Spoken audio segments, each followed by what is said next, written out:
You like that? You like that stereotypical podcast opening music?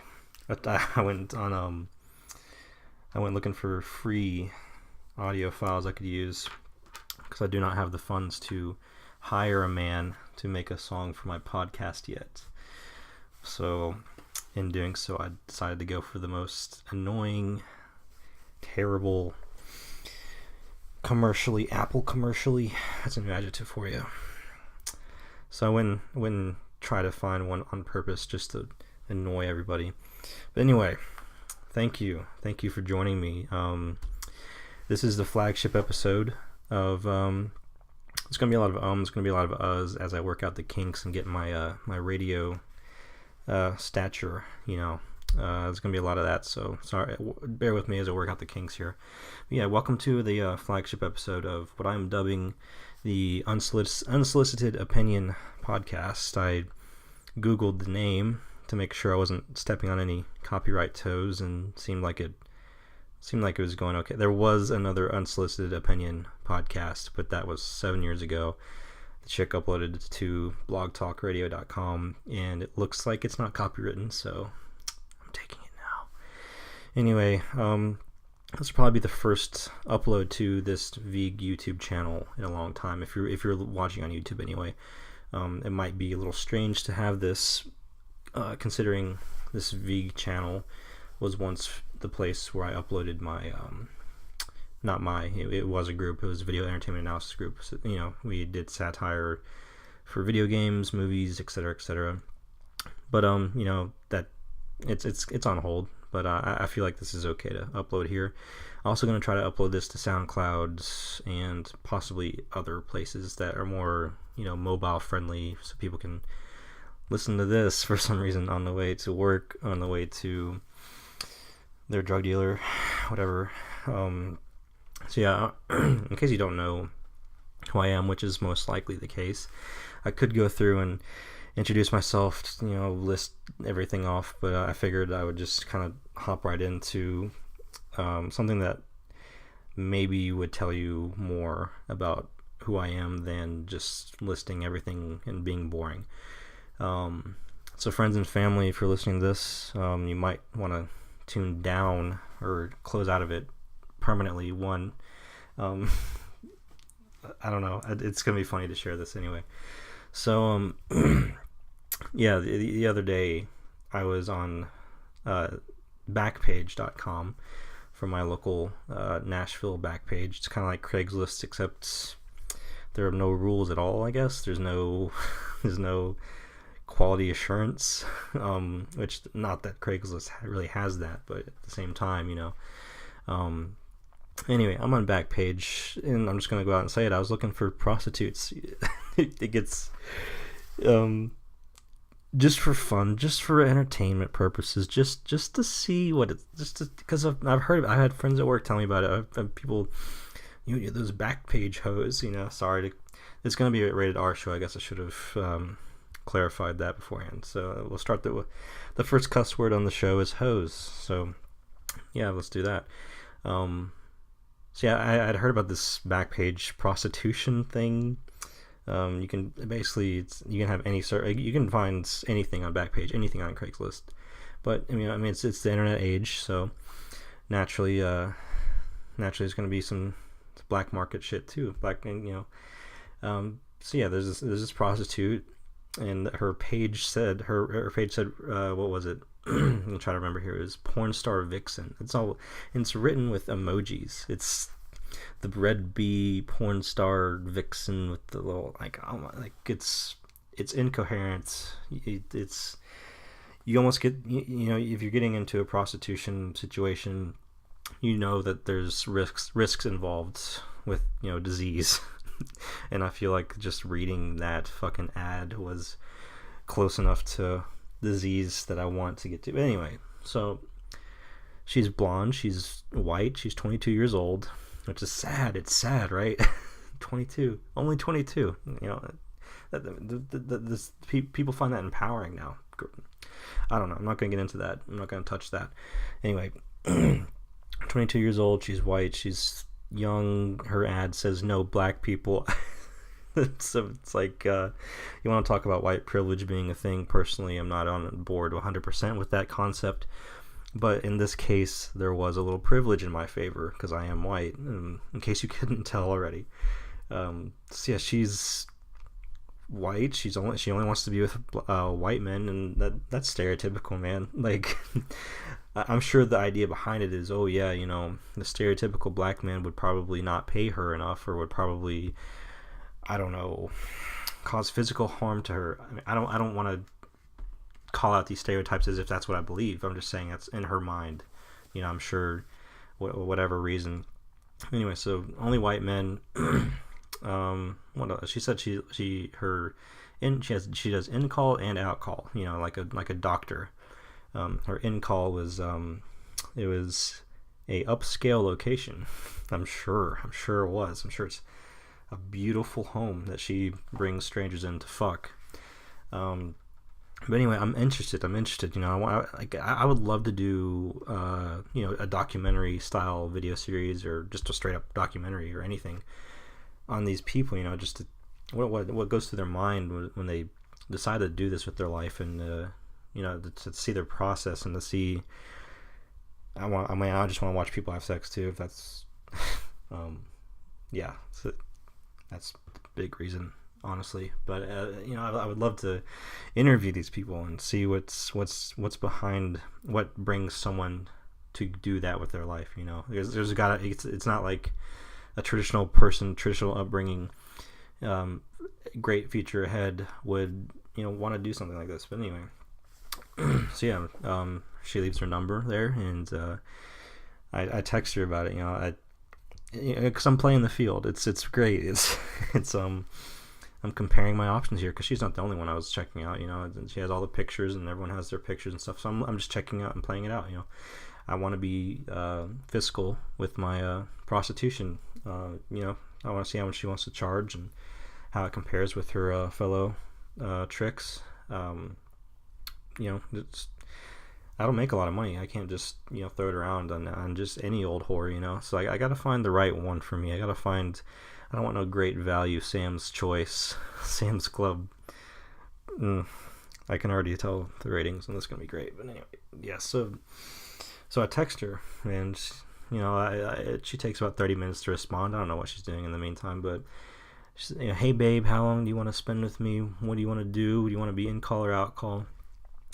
So I was kind of, you know, I was kind of okay with that, the initial opener, hey babe. You know, it's like, oh hey, you know, it's almost like she's flirty. It's almost like she knows who I am and can see me and truly wants to get to know me a little bit better. But anyway, you know, I tell her 2 hours or something like that. I want to spend 2 hours with you, and I want you to come here. I want you to come to me, babe. So, and what I want out of this is I want to see how much this girl thinks she's worth, because she didn't have a price. And I think there are rules on Backpage to say, you know, no explicit illegal activity or anything like that, or, you know, illegal sales, etc. So I want to know how much she thought she was worth. Not as a sexist thing, not as a looking down on sex workers thing, even though, you know, I probably do have a bias against that. But I'm sorry if that offends you. You know, thinking people have more value, can offer more than just sex. You know, but anyway. So we go back and forth a little bit, and she essentially, I say 2 hours. I want to spend 2 hours with you. And essentially her price was $350, and she sends that with a little rose emoji. And I was like, damn. So, you know, $350 essentially. See, I work for $10 an hour roughly. She wants to work for 17.5 times that. That's what's a lot. That's a lot for an hour of service, you know. And I was thinking, you know, $175 dollars per hour. That's got to be more than like presidents of companies, owners of companies. So I did a little research.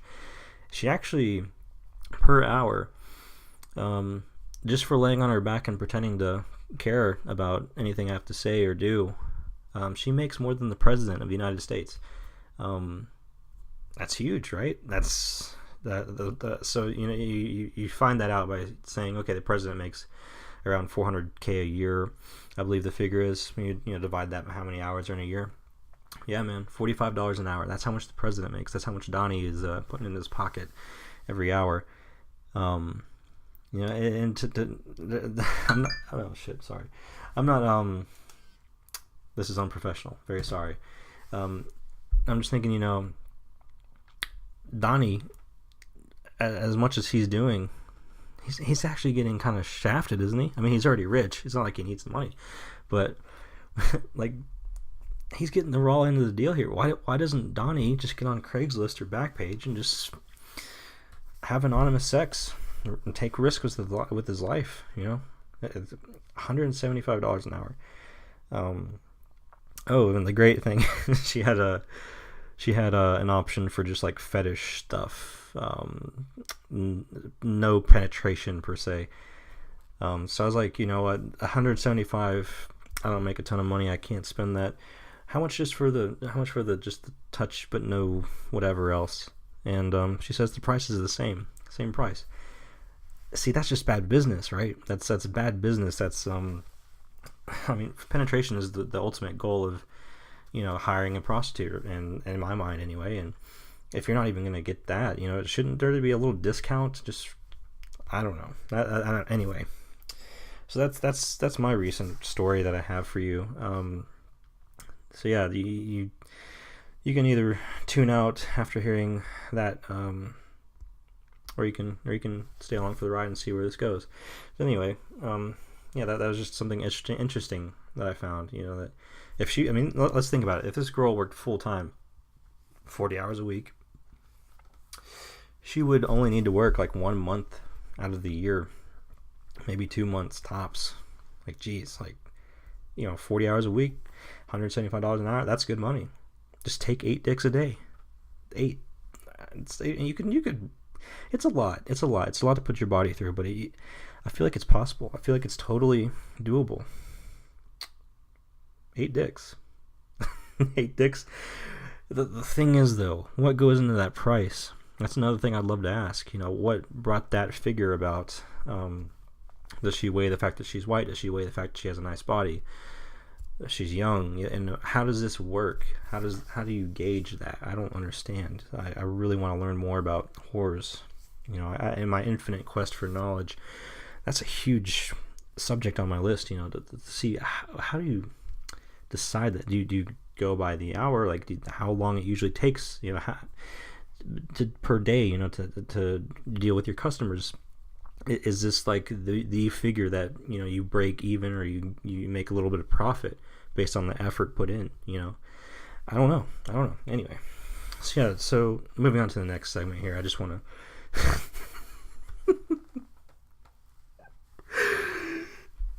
perfect start to the show. Like I said, bear with me, guys. I'm working on this. It's like I wanted to share that. I thought it was a funny thought. I'm sorry. I thought it was a funny little story, a little train of thought. I'm sorry. I said thought 3 times in a row, and that's kind of a pun. Anyway, so this show, the Unsolicited Opinion Podcast, I want to be interactive in a way. It's not like I don't have any major plans right now, but I do want to ask you guys something. The 5 people that will maybe see this. We have a listener question that I will personally answer at the end of the show, so that there's your fucking incentive to keep listening. What is he gonna say? What's Josh gonna think about this? Anyway, whatever. So my listener question is, we're briefly talking about the president a few minutes ago, and I was like, if you were to have any other celebrity, because now you have Kid Rock talking about running for president, you got the Rock talking about running for president, you got Kanye talking about wanting to run for president. If we could have any celebrity besides Donnie as president, who would you want? And I will answer that question at the end of the show if I remember, depending on how professional I can make this. But yeah, it's like we already view celebrities as gods, right? We worship them, But like, why? Why did we let this man filter to the top? Why did we let any of these people filter to the top? But anyway, so yeah, a little explanation about this show.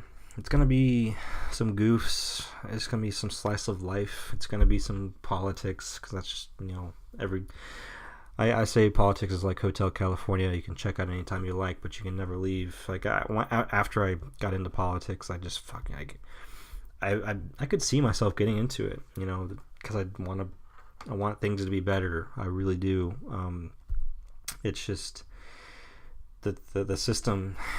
If you want to get into it, if you want to be a part of it, it just, especially to that upper echelon where you actually are in charge of major decisions this country makes. And I'm not talking about the president. The president is not really the decision maker. Even then, I feel like the president has way too much power. All these executive orders are passing. Obama did the same thing. Trump's fucking throwing them out everywhere. I feel like it's just way too much. The government should be here to protect us, deal with laws and required regulations that protect citizens, and that's essentially it. Protection, bare bones regulation, just to make sure we don't go into complete anarchy. But other than that, leave us alone. Anyway, so yeah, just getting into that industry, that business, because it is a business. It's like show business. It's more of who you know. It's all luck. People keep it in the family. I mean, look at the Clintons, look at the Bushes. It's difficult. It's difficult like any other, industry that people talk about, I guess. But for this show, it's going to be slice of life, politics, a little bit of whatever.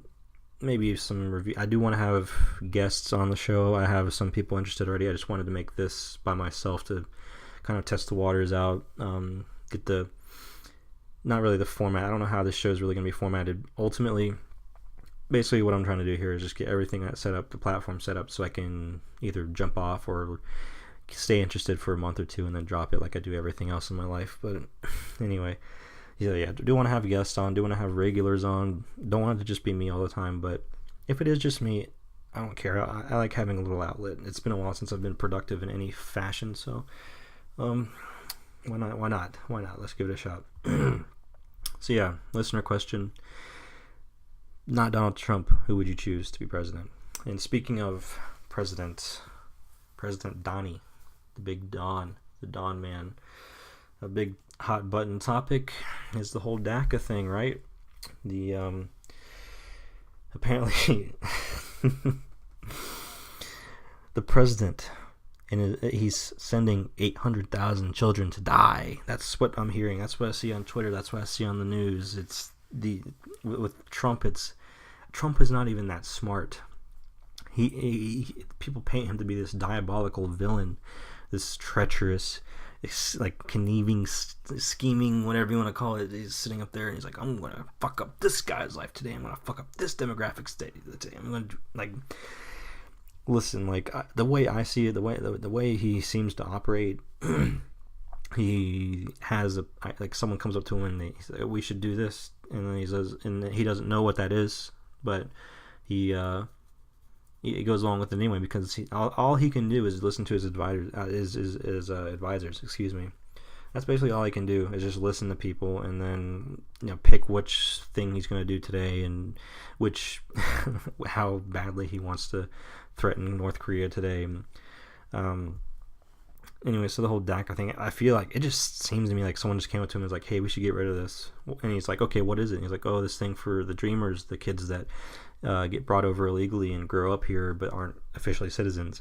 He's like, so that's we should get rid of them. Oh, yeah, so we should Obama signed that? Oh, fuck that. I'm gonna, that's essentially the fucking mindset behind it. It's like, if it has Obama's name on it, he wants to instantly get rid of it. And what he does, instead of going through the proper channels and getting a vote on it or anything like that, he just fucking goes on Twitter. It's like, we're getting rid of this. Like the whole transgender ban and the military thing. I don't know. It's a double-edged sword to have a president who speaks whatever is on his mind whenever he wants on social media. I mean, it's okay that he's transparent about that kind of stuff. Even then, he's only going to be so transparent. I think he does think about what he says before he tweets. He misspells shit, but I'm pretty sure he's not going to just, there's a plan, there's a reason why he tweets what he does. But he's still way too preemptive with this stuff. He's talking about, we're going to do this, we're going to supply Japan with big, great weapons grade, military grade weapons so they can have more firepower and to gain more control over North Korea and stuff. Like, he's going out and just spitballing, just spewing whatever plans he has for the whole world to see. And of course, everyone who wants to see the U.S. go down in flames, as if it's not already, of course they're paying attention to this shit. Okay, so thanks for telling us your plan. Thank you. Now, how do we counteract that? And the whole the transgender military ban thing, that's another thing that he just fucking just says on Twitter, and then we have to wait for it to actually happen. We have to see if it's actually even going to happen. And everyone's opposed, like, so many people are opposed to it in his own team, in his own group. So it's just like, yeah, I don't know. It's unprofessional, and I get that's the appeal. That's the appeal of Trump, is he's not like the other politicians, but at the same time, it's such a liability, right? It's not a good thing all the time that he's outside of the political arena, because he doesn't know how it works. He said himself that he doesn't, like, he's overwhelmed a lot of the time. It was a lot harder than he thought it was going to be. So it's just, I don't know. So the DACA thing, we don't know what's going to happen. People like to demonize Trump. He's not that smart. He's not an evil villain. He's just a douchebag that we gave, the keys to the country. So is this shit even going to pass, where everyone would have to get deported? I don't think, like, it's not going to happen the way that Patton Oswalt and Tom Cruise are tweeting about, where it's like, people are coming to the door, stomping mud holes, and children and throwing them on huge buses just filled to the fucking ceiling with kids. They're crying kids, and they're being shipped off back to wherever. It's not going to be that dramatic, but damn, anything this guy does, the left just turns into this huge fucking debacle where everyone's on top of the mountain. It's like the White House is Mount Rushmore. It's just a house with everyone's evil fucking face on the front of it, and it's morphing and laughing, and it's demonic, and there's flames bursting out, and Trump's in the middle of it with his demon horn sticking out. God, like, it cracks me up. It really annoys me. How people just, it's fine if you don't agree. It's fine. In fact, you're probably on the right most of the time. If you disagree with the president, that's the thing. He acts without thinking. He speaks without thinking, and he's also not that smart. So what he says, you have to jump through so many hurdles to find out what the actual meaning behind what he says is.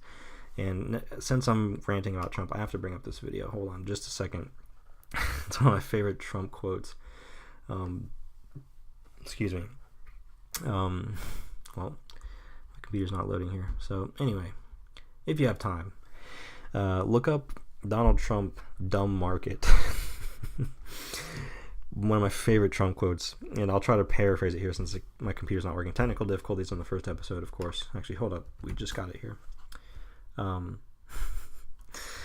basically, this is a Fox interview with Donnie, and he's being asked about trade with Mexico, I believe. And the guy's like, "Well, sorry, what about the free market?" That's not the free market. That's the dumb market. He just says dumb shit. Here we go. We got it. Hopefully, you guys will hear it.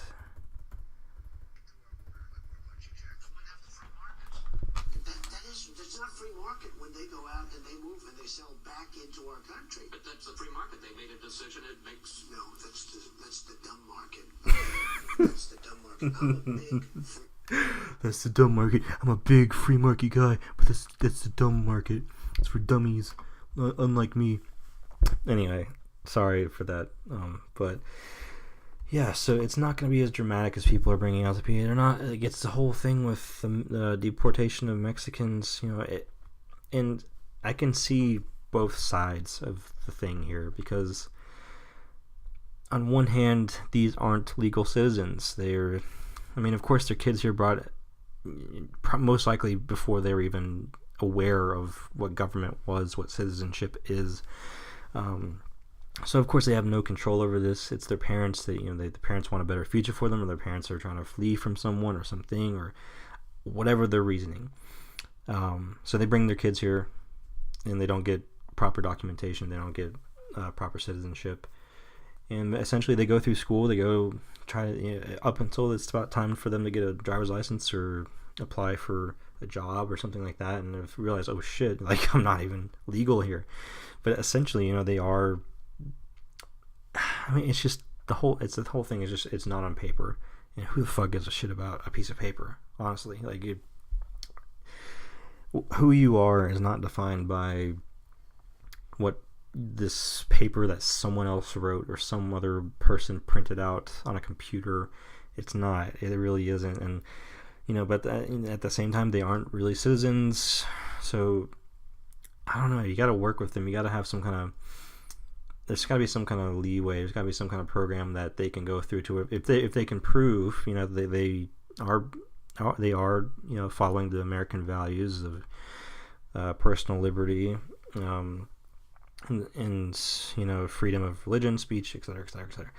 And if they want to serve their country, if they're going to be a productive member of society, then why is it a huge deal? I don't know the entire details of what DACA was, but I tend to disagree with Obama on pretty much everything. So I'm assuming it's some over-regulatory thing.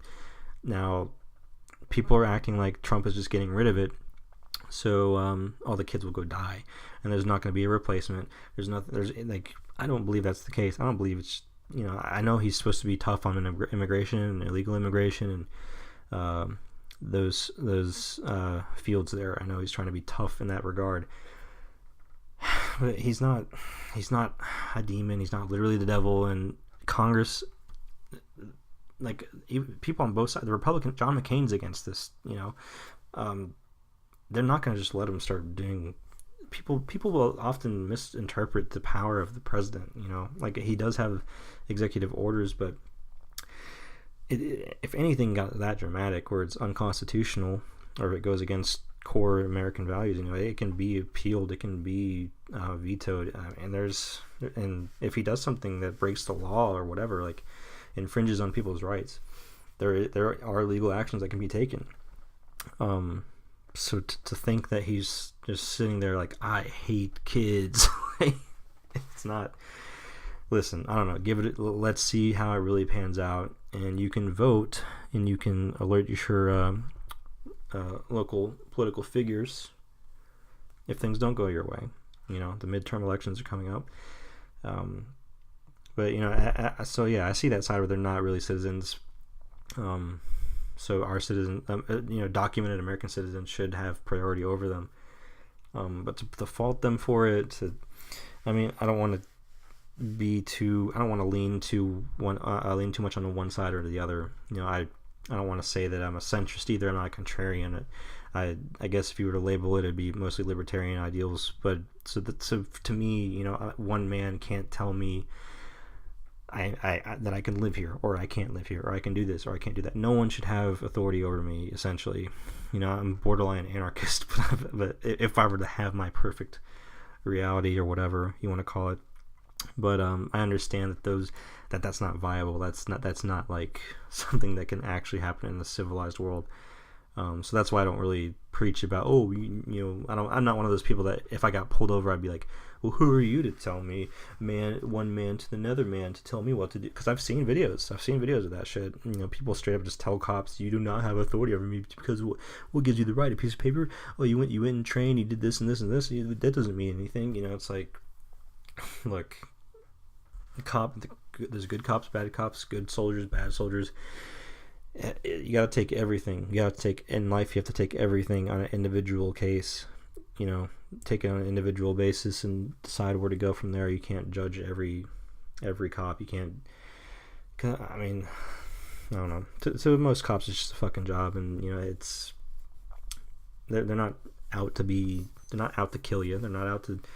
And if you're breaking a law, when you drive a car, you make that decision to get your license, to get insured. So basically, you're consenting to every rule that another man might have made to allow you to drive a car on that road or whatever. I'm sorry if that was explained terribly or whatever, and I keep saying or whatever. Still working out the kinks, but you get what I'm trying to say. By driving on American roads, by using American utilities, you are consenting to having people do things you might not agree with all the time. I wish that didn't exist. I wish, just by being born and by wanting to drive or whatever. Sorry, I keep saying that. I wish I wasn't consenting to everyone's rules that I didn't really. I played no part in their creation. But it is what it is. So yeah, that's basically my thoughts on the DACA thing. Fucking stop demonizing Trump. It doesn't really help anything either. It doesn't help to demonize anyone. It just turns you into someone who looks like a raving lunatic. It turns like these Antifa guys that are going out throwing jugs of piss at cops, and they're injuring people, and they're starting fires, and they're stopping people from speaking on college campuses. Like, you just look like a raving lunatic. If you disagree, go through the proper channels. Run for office your fucking self. Create something. Do something. Anything that involves destruction is not going to make a positive impact on whatever cause it is you have. And I'm not just saying that to shoot at the left here. Same goes for the right. I hate the fact that I have to say this. In 2017, that there are neo-Nazis in our country. I hate that I have to say that we shouldn't be violent. It's a primitive thing to resort to physical destruction to get a base level point across that you probably don't even truly understand at a core level. You don't. Like, I've seen so many interviews again of these Antifa, people. I don't want to ruffle any feathers. These Antifa, I'm just going to call them Antifa fucking thugs. They're thugs. They're white trash thugs. They're bourgeois fucking college students that want, because we have no major wars going on, we have nothing to die for. We have no real threat. We're not living peacefully, but there's no common goal for society. Because there is no common goal, we have to feel angry about something. We have to get up in arms about something. So I feel like a lot of people my age are saying that they're oppressed and blah, et cetera, et cetera, et cetera, when you don't know the first thing about oppression. My life has not been that great, and I don't, like I said at the beginning of the show, I'm not 100% invested into this whole white privilege concept, but I've known people of color, women, they've had essentially the same opportunities I have, and they've made better use of it than I have, a lot better use. They're going places in life, and I'm here recording a podcast at 1 a.m. So and my point is that everything in your life essentially is decided by your own decision making. And if you have a struggle, if you have something in your way, you can choose to find out how to overcome it. You don't just stop at the roadblock and say, "Oh, this roadblock's here. That's not fair." You don't. That's stopping. That's stopping your progress. That's letting something that isn't definite get in your way. And I've been guilty of that. I blamed the roadblock instead of just stepping over it and doing what I needed to do to get closer to my goals. And there are issues. There are issues with sexism, racism, whatever isms, homophobia, Islamophobia, transgender phobia, like whatever. There are issues out there in the world. There are people that look down on you for whatever you identify as. But again, look at it as an individual case, because the second you start generalizing anyone, which I guess I'm hypocritical with just calling everyone Antifa a thug, but that they're choosing to identify that they're acting as one group with one goal. But to just once you start generalizing, it just puts you at a disadvantage, and you're creating obstacles that maybe aren't there, that maybe this person would have been more inclined to listen to what you had to say than the next person would, even though they both might say they don't like, for example, if you were gay, one person may be more receptive to what you have to say than the next, and you might actually be able to make some change. You might be able to convince them that maybe you aren't that bad, maybe one you can't, and that person should, you should, do whatever you need to do to get around that person. You can judge that person as long as you want, because ultimately at the end of the day, nothing matters. Nothing matters. So you have to pick your battles. So yeah, I guess those are my thoughts on DACA? ? Anyway. Yeah. Speaking of struggles and shit, I just want to say that though I talk about my issues and talk about how I don't have a lot of money and stuff, poverty for me is still comfortable. It's still very comfortable. Now I've driven 40 minutes to and from commuting to my job where I get paid less than $10 an hour, so I could sleep on my mom's recliner, my mom's moldy recliner, and I did that for months. I've been in that place. And I am where I am now, and it's really not that much better, but the entire time, it's always been mostly comfortable. There have been major inconveniences. There have been things that piss me off. There are things that drive me fucking insane, but it's comfortable. I'm eating, I'm sleeping, and I'm clean. Poverty, the lower class in America is still very comfortable, and I feel like if most people my age had a little bit more of an open mind and were more grateful for what they had, maybe we wouldn't have Antifa, maybe we wouldn't have the alt-right, maybe we wouldn't have neo-Nazis burning shit and Antifa people throwing piss jugs. Appreciate what you have. Talk to your neighbors.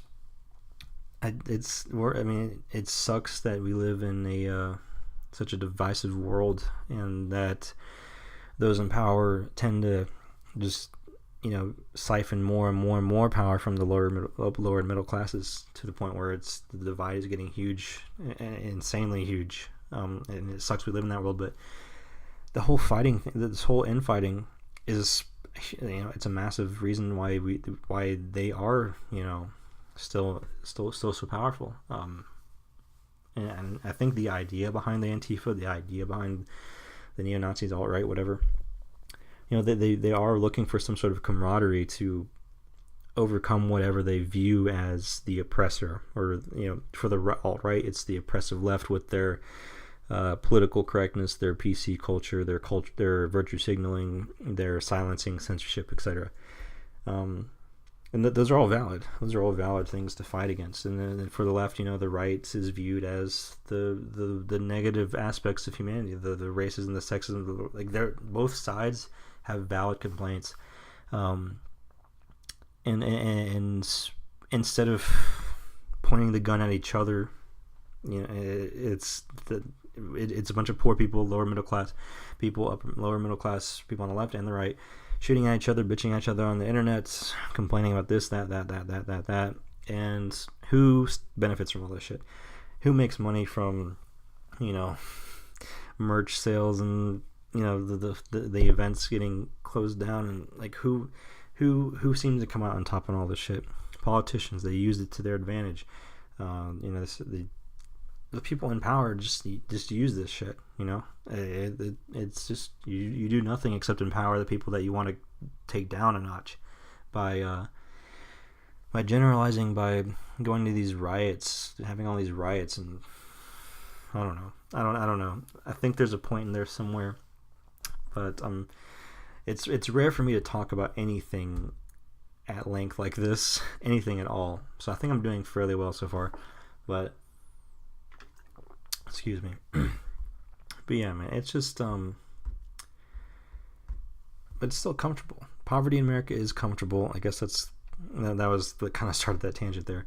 Poverty in America is still comfortable. There's a lot of things that It's not great to be in poverty, but it's not the death. It's not poverty in America is not the same as it would be in Africa or Middle Eastern countries where there are wars going on right now currently. What are we complaining about? You have the concept of a broke college student here, which is like you don't have money but you're in higher education. Like you're sustaining yourself while working towards a degree in relevant times of peace. That's poverty. It's not great that so many people are in poverty and they're in the lower class. But just in my opinion, I don't know. It's weird to me that so many people my age are.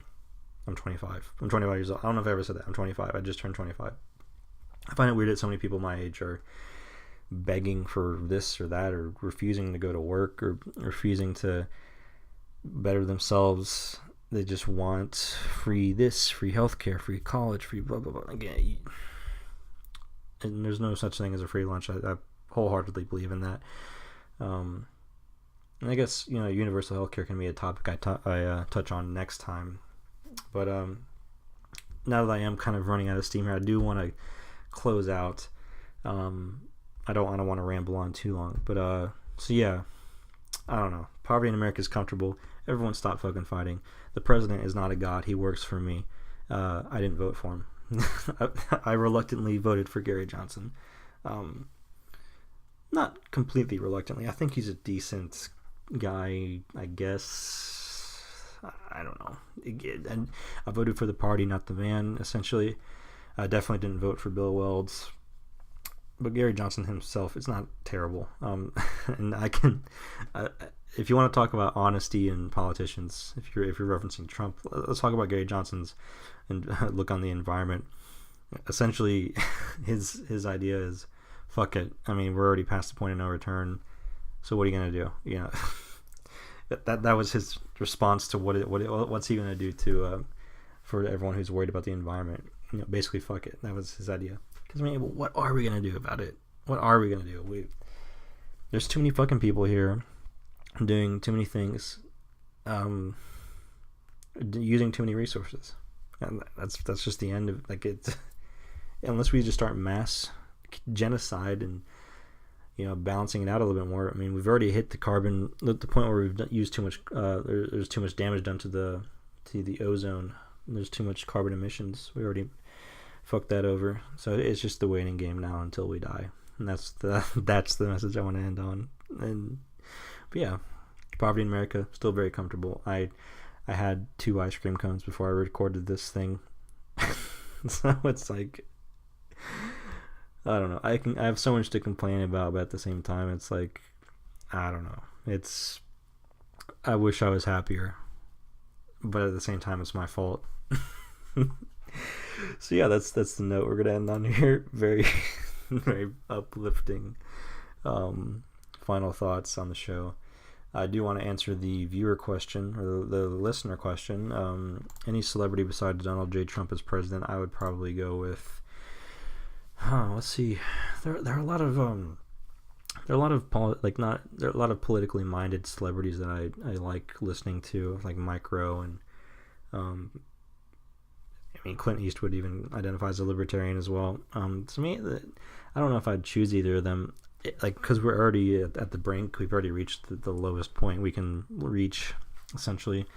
So I just want to add to the fire. I want to watch it go down in flames. I want to be laughing as I die. I think that's ultimately the goal for me. Is I want to be laughing as I die. I want to watch something hilarious happen, and then I want to go out peacefully. And I think let's see, who would be. Gilbert Gottfried would be fucking hilarious. He's a little bit irrelevant at this point. Sorry, Gilbert, if you're listening. But that would just be that voice.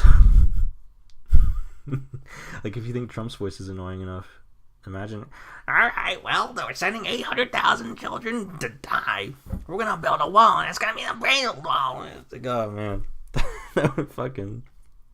See, that's the kind of shit that would bring people together. It's like, we gotta get Gilbert out of office.